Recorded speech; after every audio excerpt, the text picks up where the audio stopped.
Hi guys! Magandang gabi! Welcome back po dito sa Gandara sa iyo channel for showbiz update. Nandito na naman nga po akong muli nagbabalik.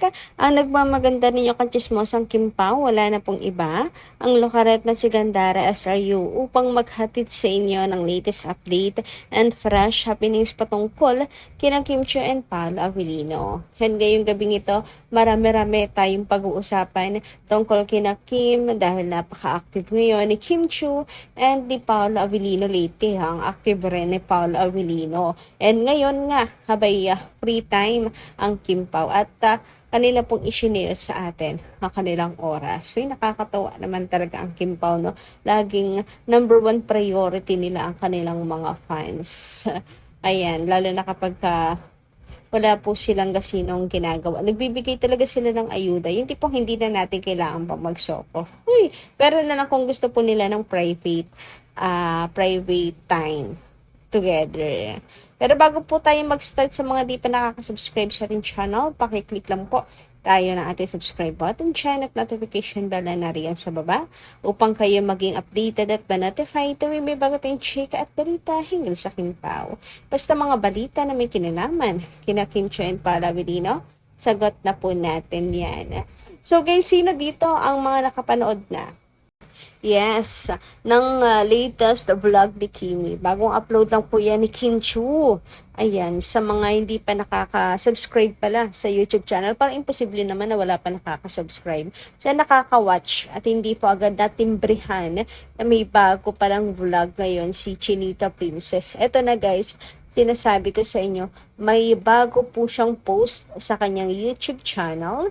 Sa ngayon, 2 hours ago, ayan, year-end special home tour with kitchen, living, Christmas tree and all.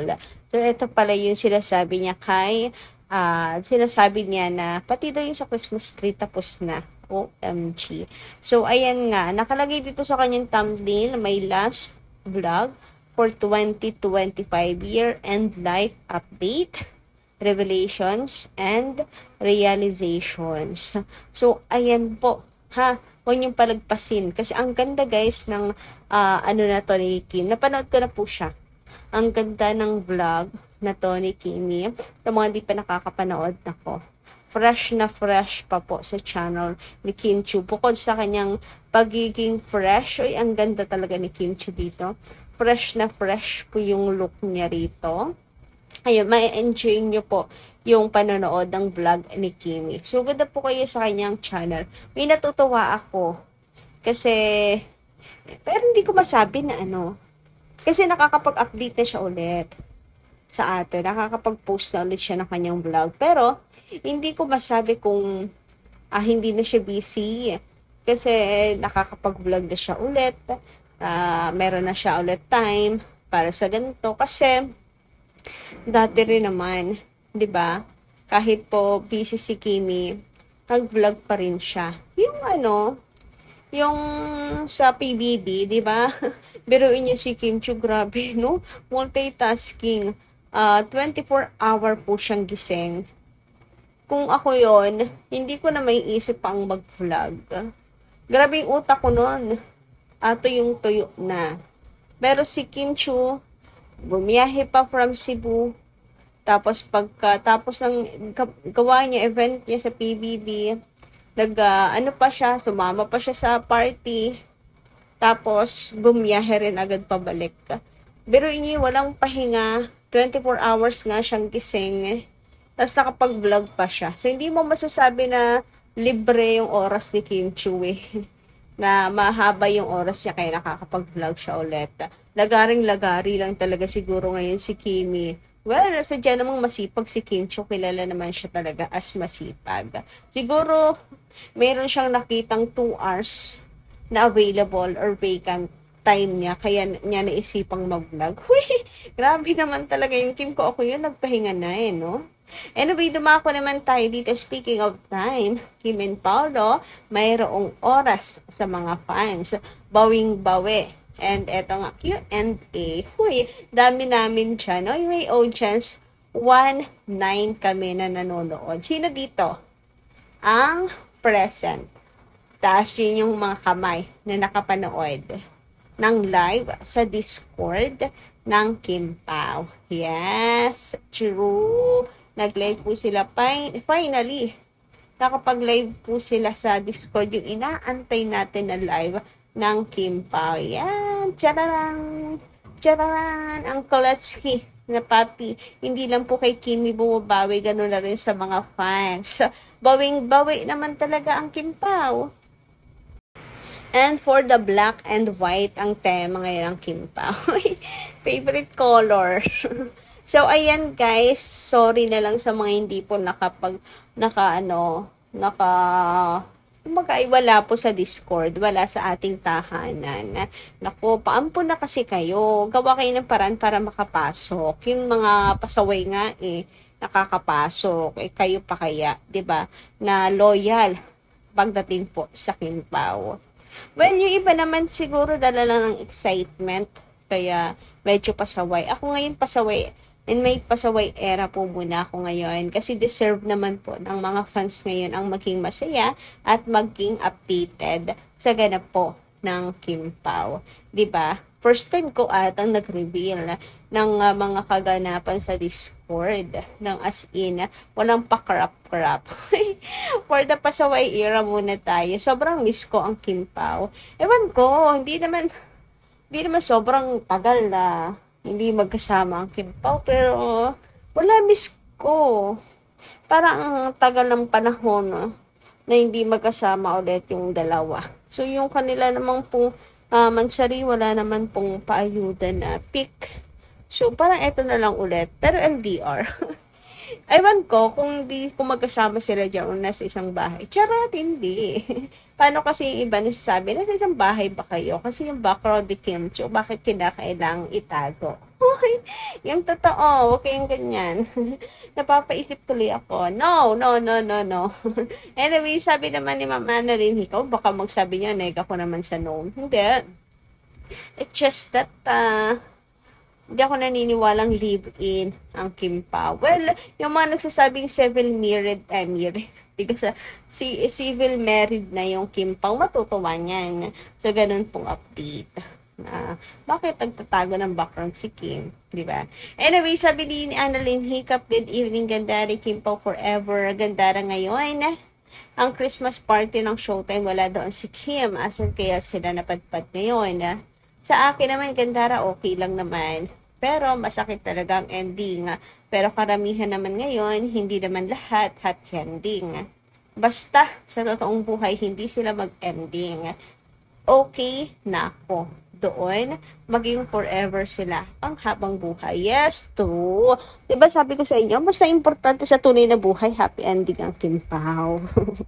Ayan. Alam nyo ako kasi, diba hindi na, term ni Paolo Avellino, hindi sila love team, kundi partner. So, naisip ko, hindi lang siguro as mag-jowa, asawa role ang maaring gawin ng Kim Pao since tandem. Ang mahalaga, magkasama silang dalawa sa project. Pwedeng mag-siblings, basta magkasama sila sa project.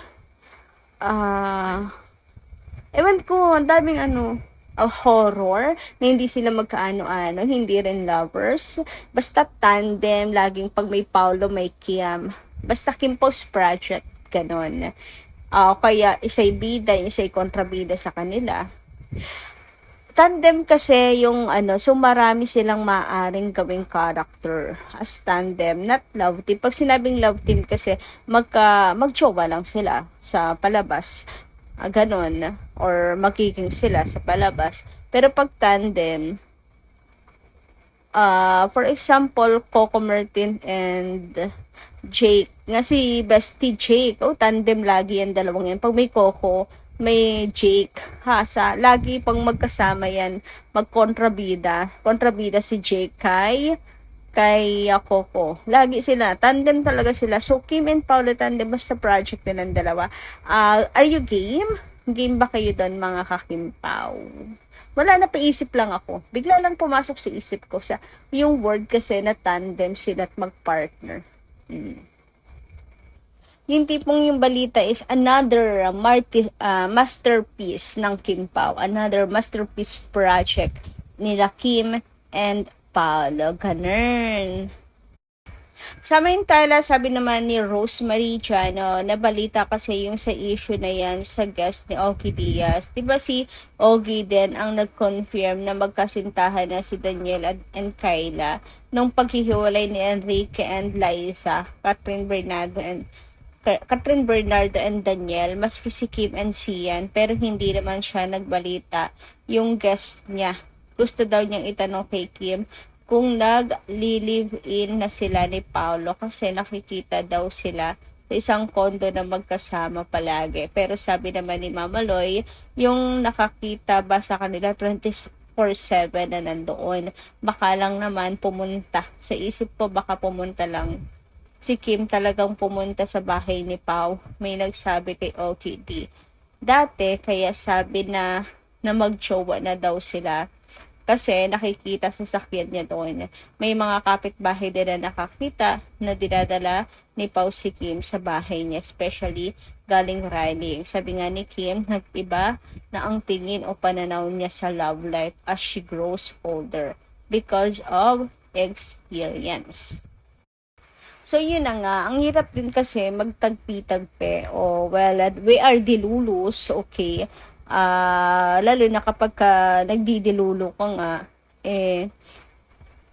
magtatagpi-tagpi ka lalo na kung may nakikita ka. Ang tanong kasi, tayo kasi guys, pag nagdidilulo, meron pong pictures, meron ganto, ganyan. Sila kasi sabi, ganito, sabi, ganyan. So, halimbawa, meron tayong nakita sa likuran ni Kim Chu. Uy, may nakita tayong bagong shoes ni Kimi. Uy, bigay siguro ni Pao. Like yung sa bike, nagdidilulo tayo. Plus, bigay pala talaga yun ni Paolo kay Kim. And marami pang iba na dilulin natin, pero totoo. Kasi may naman, may basehan, pinagbabasehan.